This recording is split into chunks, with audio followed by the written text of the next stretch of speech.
طور پر لوگوں سے ووٹ لے۔ پاکستان رائے حق پارٹی یہ نہیں چاہتی کہ وہ الزامات کی سیاست کرے۔ ہم نے پاکستان تحریک انصاف کو بہت سی جگہ پہ سپورٹ کیا، ہم نے مسلم لیگ نون کو بہت سی جگہ پہ سپورٹ کیا، ہم نے بعض جگہ پہ پیپلز پارٹی کو سپورٹ کیا،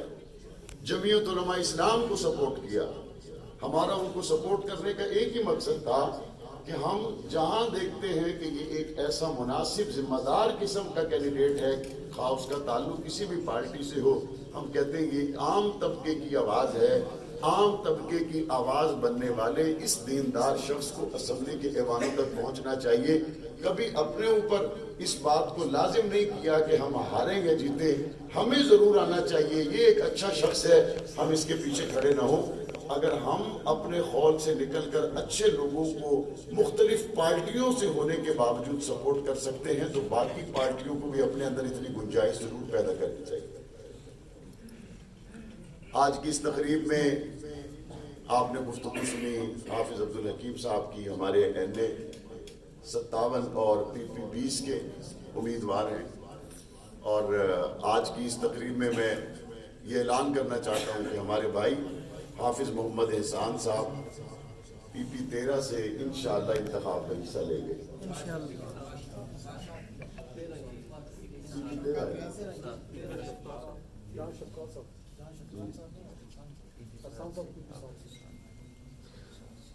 ہمارے بھائی حافظ محمد احسان صاحب PP 7 سے پاکستان رائے حق پارٹی کی طرف سے انتخاب میں حصہ لیں گے، اور ہمارے بھائی حافظ شفقات صاحب یہ PP 13 سے انتخاب میں حصہ لیں گے۔ NA 57 اور PP 20 سے حافظ عبدالحکیم صاحب پاکستان رائے حق پارٹی کے امیدوار ہوں گے۔ اور میں نے اپنے گفتگو میں جو بات کی کہ ہماری پہلی کوشش یہ ہے کہ ہم عام لوگوں میں سے اپنے نمائندے چنیں، اور وہ چنیں جو دینی حوالے سے بیدار ہوں۔ جن 3 امیدواروں کا میں نے آپ کو اعلان کیا ہے متوسط طبقے سے ہیں، پاکستان رائے حق پارٹی کے امیدوار ہیں، اور اگر آپ قریب میں رہ کر ان کو جانتے ہوں گے تو آپ یقیناً اس بات کی گواہی دیں گے کہ الحمدللہ اللہ تعالیٰ نے دینی لحاظ سے بھی ان کو بیداری عطا کی ہے۔ ہم نے ان کو آج کے اس جلسے میں نہ صرف یہ کہ اناؤنس کر دیا ہے، بلکہ اپنی سیاسی ذمہ داریاں جس طرح سے یہ پہلے نبھا رہے تھے اس کو مزید بہتر طور پر پرفارم کرنے کے لیے میں ان سے درخواست کروں گا یہ کسی قسم کی کوئی کمی نہ چھوڑیں، اور ہماری پارٹی کے ان کینڈیڈیٹ سمیت جتنے بھی ذمہ دار ہیں ان کے دروازے ہر کسی کے لیے کھلے ہیں۔ ہمارا کسی سے کوئی جھگڑا نہیں ہے، تحریک لبیک کے لوگ آئیں ہمارے دروازے کھلے ہوئے ہیں، پیپلز پارٹی اور مسلم لیگ کے لوگ آئیں ہمارے دروازے کھلے ہوئے ہیں، پاکستان تحریک انصاف کے لوگ آئیں ہمارے دروازے کھلے ہوئے ہیں۔ ہم نے الزامات کی سیاست نہ کبھی کی ہے، نہ آئندہ کرنے کا ارادہ رکھتے ہیں، اور انشاءاللہ ثم انشاءاللہ آپ لوگوں کی محبت اور آپ لوگوں کی پاکستان رائے حق پارٹی کے ساتھ تعاون وہ وقت دور نہیں ہے جب قومی اور صوبے کی اسمبلیوں میں آپ کے منتخب کردہ نمائندے پہنچیں گے اور آپ کی حقیقی آواز بنیں گے انشاءاللہ۔ اور میں امید کروں گا کہ جو باتیں میں نے مختصراً کچھ آپ کے سامنے رکھی آپ ان پر غور بھی فرمائیں گے، اور ہمارے یہ ذمہ دار اسی فکر کے ساتھ PP 13 میں PP 7 میں حافظ محمد احسان صاحب اور NA 57 میں حافظ عبدالحکیم صاحب یہ ضرور مختلف جگہ پر سیمینارز کے ذریعے لوگوں میں اس احساس کو بیدار کرنے کی کوشش کریں گے کہ ہم اور کچھ کریں یا نہ کریں، ہم ایک بات طے ضرور کر لیں کہ ہمارا نمائندہ ہمارے جیسا ہونا چاہیے، ہمارے نمائندے کے بچے اسی سکول میں پڑھنے چاہیے جس عام سکول میں ہمارے بچے پڑھتے ہیں، ہمارے نمائندہ بیمار ہو جائے تو اس کا علاج اسی عام ہسپتال میں ہونا چاہیے جس میں ہمارا علاج ہوتا ہے، ہمارا اور اس کا لیونگ سٹینڈرڈ ایک جیسا ہونا چاہیے تاکہ وہ ہمارے مسائل سے آگاہ رہے، اور اس کے اندر دینی طور پر نمایاں بہتری ہونی چاہیے تاکہ کسی جگہ پر وہ دین حق کی سربلندی کی بات آئے تو اس وقت بھی ڈٹ جائے، اور جب دین سے محبت ہوگی تو اپنی قبر آخرت کو سامنے رکھ کر بہتر طور پر وہ فیصلے کر سکے گا۔ اللہ تعالیٰ ہمیں اس فیصلوں میں مزید کامیابی اور کامرانی عطا فرمائے۔ میں یہاں موجود ہوں، اگر کسی ساتھی کے ذہن میں کی گئی گفتگو کے حوالے سے اپنے علاقے میں سیاسی طور پر بعض مسائل ہوتے ہیں، اس حوالے سے پاکستان رائے حق پارٹی سے متعلق ساتھیوں کے سوال ہوں تو دعا کے بعد بھی میں موجود ہوں۔ انہوں نے دیہڑیاں کی، مزدوریاں کی اور انہوں نے ٹیکس دیا حکومت کو، اور وہ ٹیکس کے پیسے اکٹھے ہوئے۔ کتنے لوگ قیامت کے دن اس بندے کا گریبان پکڑیں گے اگر یہ ان بندوں کے بارے میں اپنے دل میں احساس رکھتا ہوگا کہ قیامت میں میں شرمسار نہ ہو جاؤں۔ یہ جیب سے تو کچھ لگائے گا لیکن وہاں ملنے والے فنڈز آپ کی فلاح و بہبود 100% سے استعمال کرے گا۔ ہماری اپنی کوتاہیاں ہوتی ہیں، ہمارے اپنے مسائل ہوتے ہیں۔ ہم نے آج تک جب ووٹ دیتے ہیں لینڈ کروزر کو دیکھ کے ووٹ دیے، کبھی بندے کو دیکھ کے ووٹ نہیں دیے۔ ہم نے آج تک ووٹ دیے بڑی گاڑیوں کو دیکھ کے ووٹ دیے، کبھی بندے کے کردار کو دیکھ کے ووٹ نہیں دیے۔ جب آپ نے خود ہی یہ طے کر لیا ہے کہ ہمارے نزدیک 4-5 کروڑ روپے کی گاڑیوں کی اوقات زیادہ ہے،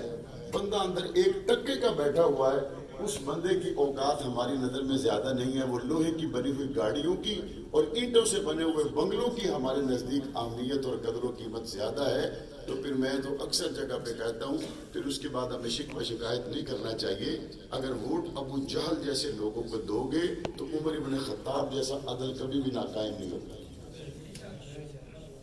ووٹ اگر ایسے لوگوں کو دینے ہیں تو پھر فیصلہ بھی وہی ہوگا۔ اگر آپ نے گندم کی فصل کاشت کی ہے تو آپ گندم اٹھائیں گے، آپ نے سیب کاشت کیا ہے تو سیب اٹھائیں گے، مالٹا کاشت کیا ہے تو مالٹا اٹھائیں گے۔ ایسا تو نہیں ہوتا نا کہ آپ نے کاشت تو گندم کی ہو اور کعبے کے غلاف کو پکڑ پکڑ کے دعا کریں کہ یا اللہ اس دفعہ میرے انارانہ لگائی، تو آپ نے وہاں پہ امرود کا باغ ہے اور کعبے کے غلاف کو پکڑ کے دعا کر رہے ہیں یا اللہ اس دفعہ میرے آڑو لگائے۔ آپ نے جناب وہاں پہ لیچی کے باغ ہیں اور آپ اللہ تعالیٰ سے دعا کر رہے ہیں کہ یا اللہ اس دفعہ میرے مالٹے بہت اچھے۔ ایسا نہیں ہوتا، ہمیں سوچنا ہوگا۔ ہم نے آج تک پاکستان میں اس نظام کے اندر رہ کے جو کچھ کیا ہے، یہ آج کل ایک رواج بن گیا ہے۔ سوشل میڈیا پہ رات کو ایک پی ٹی آئی والا اٹھے گا، وہ پی ٹی ایم والوں کو گالیاں دے دے گا، پی ٹی ایم والا اٹھے گا، وہ پی ٹی آئی والوں کو گالیاں دے دے گا، اور ایک گلی میں رہنے والے، ایک گھر میں رہنے والے پارٹیوں کی وجہ سے آپس میں اختلافات کریں گے۔ نہ ان کی پی ٹی آئی والوں سے رشتہ داری ہوگی، نہ ان کی پی ٹی ایم والوں سے رشتہ داری ہوگی۔ گھر میں بیٹے اور باپ کا ماحول خراب ہے۔ اور اللہ کے بندو یہ تو دیکھو، اللہ کے رسول صلی اللہ علیہ وسلم نے فرمایا جہاں قطع تعلق کی پیدا ہو جائے اللہ وہاں سے رزق کی برکتیں اٹھا لیتا ہے۔ گھر میں باپ اور بیٹے کی آپس میں قطع تعلقی پیدا ہو گئی، 2 پارٹنر ہیں ان کی آپس میں قطع تعلقی ہو گئی، ایک ہی گلی میں رہنے والوں کی آپس میں قطع تعلقی ہو گئی۔ اور میں بڑا حیران ہوتا ہوں، لوگ الیکشن میں ووٹ مانگنے کے لیے جاتے ہیں، الیکشن میں ووٹ مانگتے وقت لوگ اپنے آپ کو پیش کرنے کی بجائے دوسرے کی مخالفت کرتے ہیں۔ دوسرے کی مخالفت کی بنیاد پر ووٹ لینے والا تو در حقیقت یہ بتا رہے ہیں کہ اس کی اپنی کوئی کوالٹی نہیں ہے، میں دوسرے کو برا بتا رہا ہوں اور اس کے بعد اگر لوگ مجھے ووٹ دے رہے ہیں تو یہ بہت بڑا سوالیہ نشان ہے کہ آپ نے دوسرے کی برائیاں بتلا کر خود ووٹ حاصل کیے۔ چاہیے تو یہ کہ ہر آدمی الیکشن کے موقع پر اپنا منشور بتائے، اپنی خدمات ظاہر کرے، اپنا سیاسی طور پر جو طریقہ کار ہے وہ لوگوں کو سامنے رکھے، لوگ اس بنیاد پر ہمیں ووٹ دیں۔ لیکن بدقسمتی دیکھیں کہ ہمارے ملک کی جتنی بھی سیاسی پارٹیاں ہیں ان کو 70% ووٹ ایک دوسرے کی مخالفت کرنے کی وجہ سے ملتا ہے، نہ یہ کہ وہ اپنی خدمات پر مبنی ایجنڈا لوگوں کو بتائیں اور لوگ اس سے متاثر ہو کے ان کو ووٹ دیں۔ ایک دوسرے کو گالی کی بنیاد پر، الزام کی بنیاد پر جب کوئی شخص ووٹ حاصل کرے گا تو آپ اندازہ کریں کہ ہزاروں ووٹوں کے ساتھ لوگ جیتتے ہیں، 1.25 لاکھ لوگوں کو ووٹ مل جاتا ہے۔ تو جس آدمی نے قوم کی تربیت